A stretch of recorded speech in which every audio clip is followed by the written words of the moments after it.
ఏ ముఖ్యమైన వార్త ఒకసారి చూద్దాం. మెట్రో పోయింది, ఫోర్త్ సిటీ పోయింది, జిహెచ్ఎంసీ ఎన్నికల గురించి మాట్లాడడం అయిపోయింది, ఈ యంగ్ ఇండియా స్కూల్స్ గురించి అయిపోయింది. ఈరోజు కొత్త విధానం అంటే రోజు ఏదో సెన్సేషన్ కావాలి, రోజు వార్తలలో పడాలి, పనులు మొదలు పెట్టాలి. ఆ పనులు మాత్రం ఎక్కడేసిన గొంగడు అక్కడనే అయిపోవాలి. పేర్లు టైటిల్ మాత్రం చాలా గొప్పగా ఉండాలి. మళ్ళీ అది చేస్తున్నాం ఇది చేస్తున్నాం అని చెప్పుకోవాలి. రాష్ట్రంలో 3,24,000 కోట్ల బడ్జెట్ ఉంది. 6 గ్యారంటీలు ఎందుకు అమలు కావట్లేవో ఎవరు ప్రశ్నించరు. ఈ చేపట్టిన కార్యక్రమాలను ఎందుకు పూర్తి చేయరో ఎవరు ప్రశ్నించరు. ఈ నిధులన్నీ ఎటుపోతున్నాయో ఎవరు ప్రశ్నించరు. అన్ని నిధులు ఎటుపోతున్నాయి ఒకసారి ఆలోచించాలి మనం అంతా.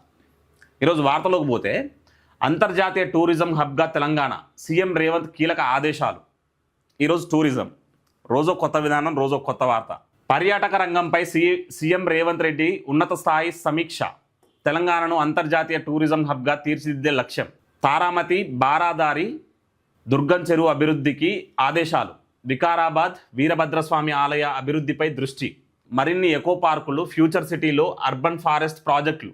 పురాణా ఫూల్ను పర్యాటక కేంద్రంగా మార్చే ప్రతిపాదన. తెలంగాణను అంతర్జాతీయ స్థాయి పర్యాటక కేంద్రంగా తీర్చిదిద్దేందుకు రాష్ట్ర ప్రభుత్వం వేగవంతంగా అడుగులు వేస్తుంది. ఈ దిశగా నిన్న ఒక సమీక్ష పెట్టిండు. ఆ సమీక్షల పర్యాటక శాఖ ఏదైతే ఉంటుందో వాళ్ళతోటి సమీక్ష నిర్వహించి దానికి సంబంధించి ఫైళ్ళు ఇవన్నీ రివ్యూ చేయడం జరిగింది.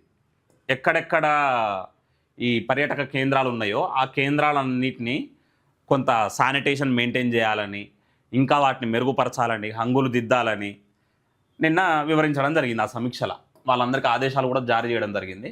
ప్రతిరోజు ఒక ఎజెండా ఉండాలే కానీ కార్యక్రమాలు ఏవైతే ఉన్నాయో ఆ కార్యక్రమాలు కూడా కార్యరూపం దాలుస్తే జనానికి మంచిది, ప్రభుత్వానికి మంచిది, మరోసారి గెలిచే అవకాశం ఉంటుంది. అంతే తప్పితే ఈ ప్రకటనల కోసం, ఫ్రంట్ పేజీల వార్తల కోసం, ఈ టీఆర్పీల కోసం రాజకీయాలు చేస్తే ఒకసారి అవకాశం ఇస్తారు. పక్కన రాష్ట్రంలో ఆంధ్రప్రదేశ్లో ఏమైంది, ఒకసారి అవకాశం ఇచ్చారు ఏమన్నా చేస్తాడేమో అని, ఏం చేయలేడని తెలిసి పక్కకు పెట్టారు. నిన్ను కూడా అంతే చేస్తారు.